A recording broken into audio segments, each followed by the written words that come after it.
fica o arco cossecante hiperbólica de quem? Da cossecante hiperbólica, né? Do arco seno hiperbólico, do arco seno hiperbólico de 1 sobre x. Onde esse número aqui está aqui dentro é diferente de zero. E o arco cossecante hiperbólico, da cossecante hiperbólica de qualquer número diferente de zero é ele próprio. Então isso aqui dá o arco, o quê?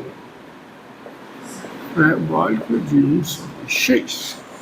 Ou seja, o arco cossecante hiperbólico de qualquer número não nulo, qualquer número no domínio do arco do arco cossecante hiperbólico é o arco seno hiperbólico do inverso dele. Tá? Vou apagar aqui. E eu continuo. E eu continuo aqui. Por que eu continuo? Porque o arco seno hiperbólico, eu sei a expressão para o arco seno hiperbólico. Arco seno hiperbólico de U, ó, quem é o arco seno hiperbólico de U? Quem é? É o logaritmo natural da raiz quadrada de quem? De 1 mais o 2 mais U, qualquer que seja o U real.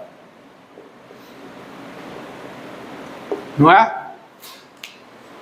Seno hiperbólico tem inversa, né? Cosseno hiperbólico não tem.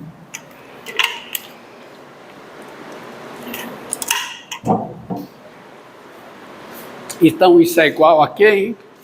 Ao... Vamos continuar aqui de azul, então, para destacar. Isso é o quê? Logaritmo natural de quem? Da raiz quadrada de 1 mais o quadrado de 1 sobre x, vou botar logo 1 sobre x2 mais 1 sobre x. Que é igual a quê? Logaritmo natural. Aí fica raiz quadrada de x2 mais 1 sobre x2, aí eu tiro raiz quadrada de x2, dá o módulo de x, e aí não tem como tirar o módulo daqui, porque o x pode ser negativo, mais 1 sobre x. Ou seja, tem.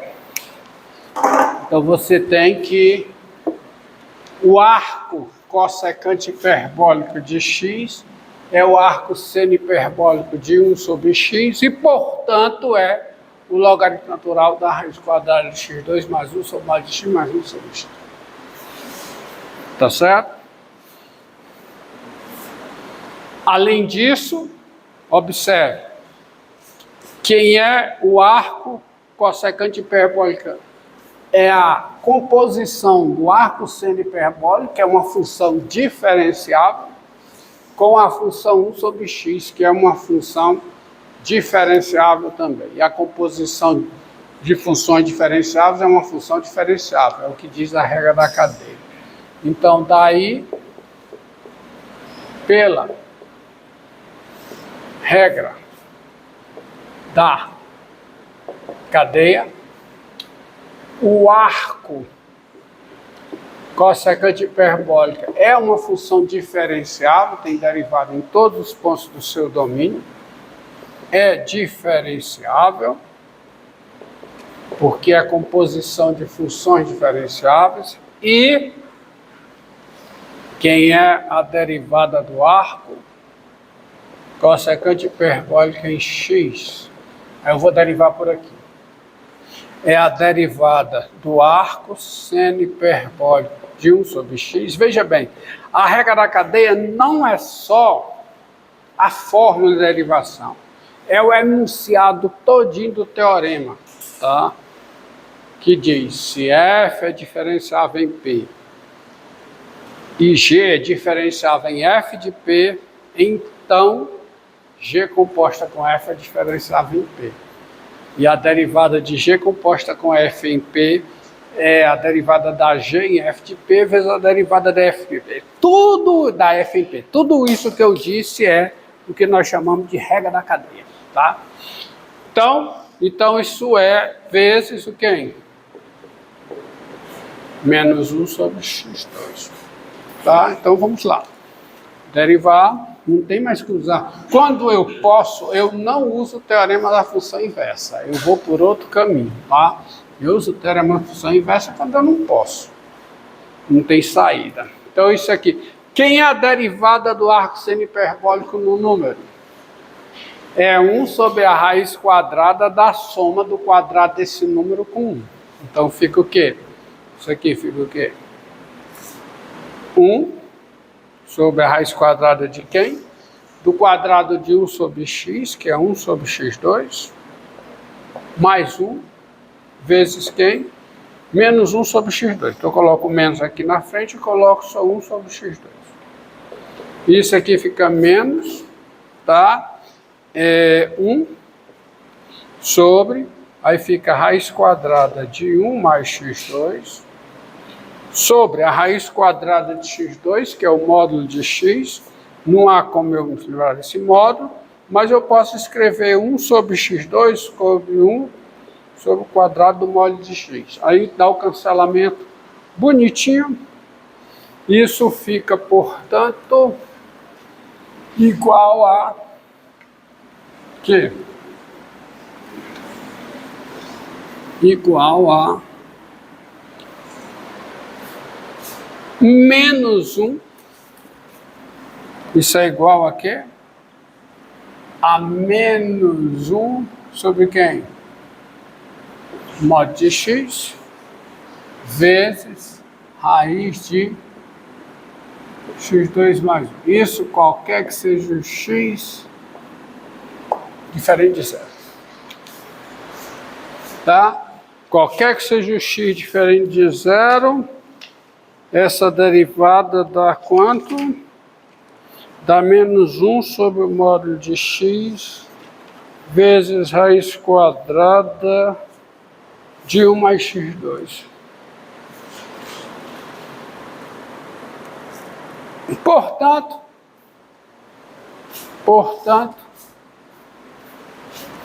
eu vou destacar em azul aqui. Portanto, quem é a integral, olha aí, preste atenção. Quem é a integral dessa função? Que está definida para todo x diferente de zero. Quem é a integral dessa função? Aí sim, aí usando o raciocínio, é menos o arco que cossecante hiperbólica de x, mais uma constante. Porque a derivada do arco cossecante hiperbólico de x dá menos isso aqui. Então a integral disso é menos. Mas se eu tirar o módulo, aí não fica isso não. Aí a regra da cadeia é o contrário. Aí vai ficar igual a quê? Aí tem que ter um cuidado. Vai ficar menos o arco cossecante hiperbólico de x, se o x é positivo, e fica o arco cossecante hiperbólico de x, se o x é negativo. Pode fazer a conta que dá isso aí. Tá? Menos, ó. De fato, ó, você concorda que o problema é só aqui, não é? Por que dá isso, né? Porque se você fizer a conta em menos infinito zero, quem é a derivada em relação a x, estou fazendo a conta aqui, ó. Quem é a derivada em relação a x do arco, tá? Cossecante hiperbólico de x. Quem é a derivada disso aqui? Quem é? Derivada disso aqui, tá certo? Ó, derivada disso aqui dá quanto? Tá aqui a fórmula. A derivada, onde é que está a derivada do arco cossecante hiperbólico de x? Dá quanto? Aqui, ó. Dá menos 1 sobre o quê? Mod de x vezes raiz de x2 mais 1. Só que aqui o x é... Quem é o mod de x? Então quanto é que dá isso? Dá 1 sobre x vezes raiz de x2 mais 1. Entendeu? No intervalo dos negativos dá isso, e no intervalo dos positivos a derivada disso dá isso também. Então, claro. Entendido aí? Entendeu? Aí, pronto. Então você sabe que tem que ser assim. Tá bom? Problema só nos negativos. Agora vamos, então você já tem todo o conhecimento aí das funções, inclusive as leis de formação das funções hiperbólicas inversas, como elas são definidas, quem são seus domínios, seus contradomínios, tem que ter o conhecimento disso, tá? Se você não tiver o conhecimento de quem é domínio, quem é contradomínio, você não tem nada. Tá? Vamos a uma aplicação com respeito a um fato interessante que mostra que acontece vamos dizer assim, nas funções hiperbólicas, algo que acontece nas funções trigonométricas, que é o seguinte, ó. Olha aqui. E eu vou resolver uma integral usando uma mudança de variável hiperbólica por substituição hiperbólica. Ó. Lembre você que na trigonometria, o IV, quando você tem o círculo trigonométrico, o círculo centrado na origem de raio 1, tá?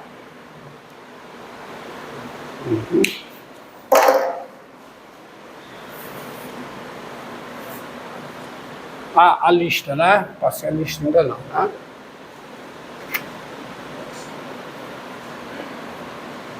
Deixa eu passar a lista. Eu faço isso.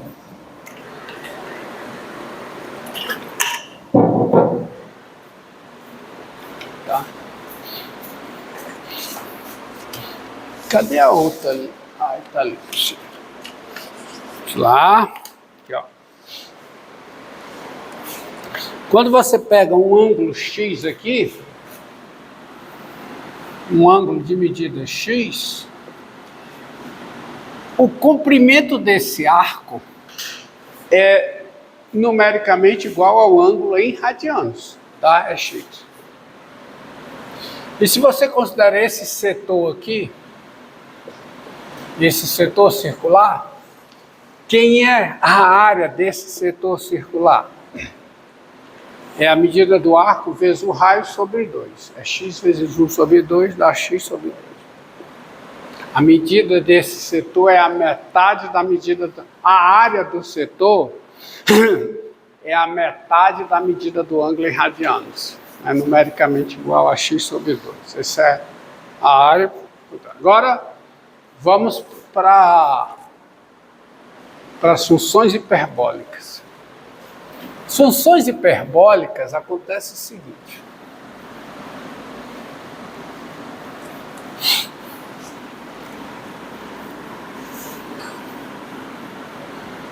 Ó, você sabe que aqui, esse ponto é o ponto que tem abscissa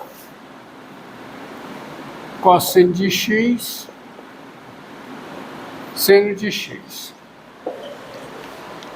E o círculo tem a equação, que o 2 mais V2 igual a 1. Na teoria hiperbólica, você tem o seguinte, ó, que o círculo trigonométrico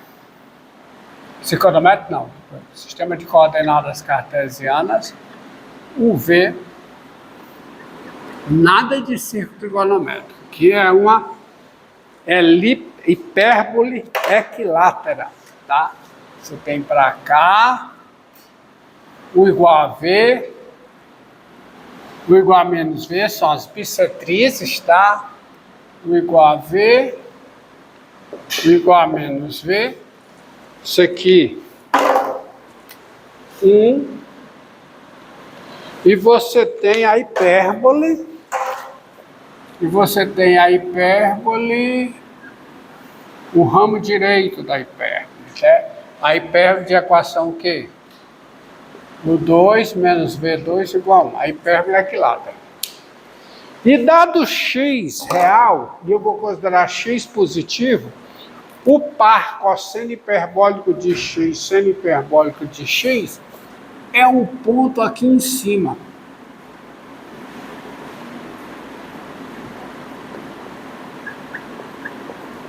É um ponto sobre essa elipse. Sobre essa hipérbole. Elipse não, hipérbole. E agora eu vou traçar um segmento ligando essa origem a esse aqui.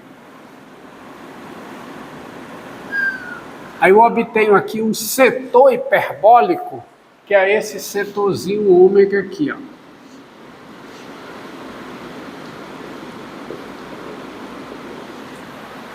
A área de ômega é metade de x.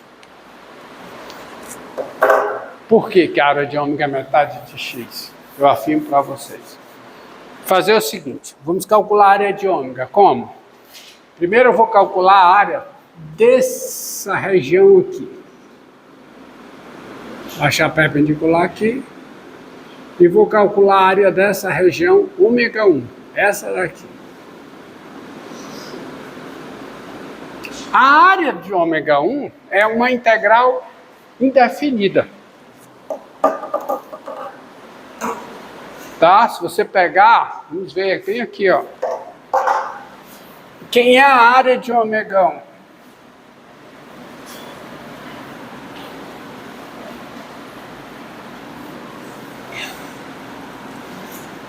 Ó.